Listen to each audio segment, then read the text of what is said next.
Victor Wembanyama is the generational talent we've all been waiting for.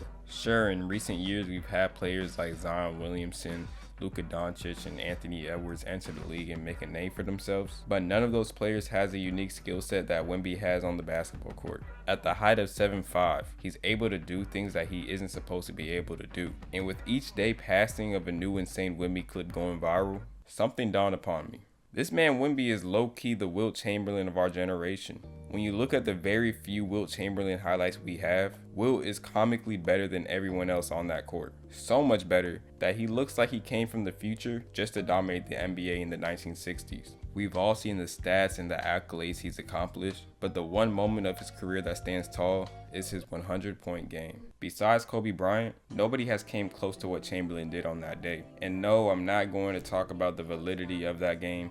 I'm basing this off of NBA history, and if you're unsure about it, just think of it like this. If anybody was going to do it, it would have been Wilt. From the size advantage that he had, the multiple 60 to 70 point games, and the fact that he was way too talented and way ahead of his time, Wilt scoring 100 isn't that far-fetched. He was simply unreal.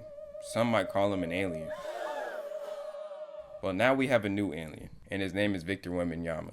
Now, before we get into why Wemby's going to be the one who breaks the record, let's take a look at the players who came so close yet so far to reach 100 points. Throughout the last 10 years, Donovan Mitchell, Luka Doncic, Damian Lillard, Joel Embiid, and Devin Booker are the only ones who scored 70 points or more in a game. 4 of those games were in regulation, while Mitchell got his 70 in overtime. And every time these games happen, this one question always comes up.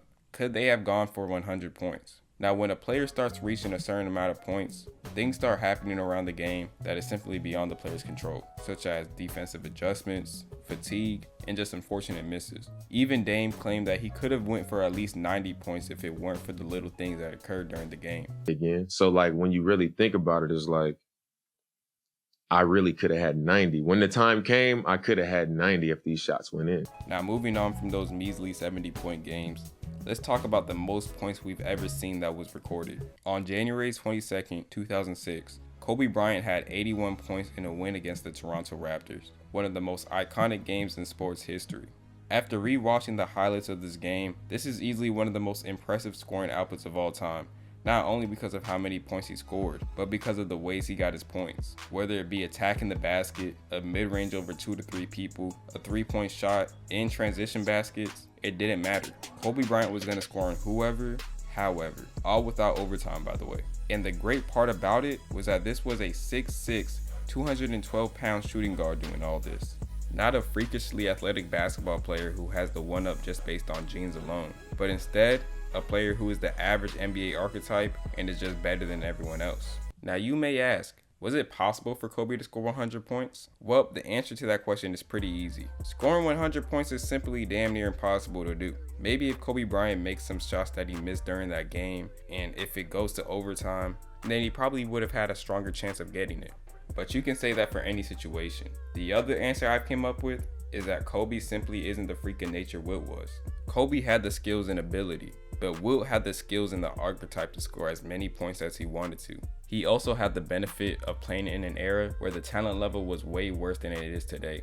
Although we haven't seen any clips of him scoring 100 points, Wilt averaged 50 points per game in one season. Physically, nobody could stop him from doing anything. For most players, there's a ceiling to how unguardable you are. Kobe Bryant was definitely unguardable the night he scored 81, but he's also human. Wilt was actually unguardable and at the time wasn't human at all. And when I look at Wemby play, I see some resemblance to how Wilt was dominating back then, just in modern day form. This 7'5" unicorn can do anything on the offensive side of the court, and I mean anything. And although he isn't elite from 3, we have to remember that he's only 21 years old, and the skill set is already there. If Wemby is this good right now, think about how he will look when he gets older. Kobe had 81 points during his 10th season in the NBA. And now I'm not comparing Wemby to Kobe, but if he's this polished during his second year, what do you think he'll look like after being in the league for 10 years? Plus, I believe that Wemby has the offensive killer instinct that you need to even come close to Wilt Chamberlain's record. Wemby can easily take over a game at his will. Also, in this time period, we're hoping that Popovich isn't around to see all this, because he's definitely making Wemby sit down before he reaches 100 points. Hell, even 60. Thank y'all for watching the whole video. If you did enjoy, please leave a like and subscribe. Comment if you're new. I got some more bangers on the way, basketball and music videos. And I'll catch you on the next one.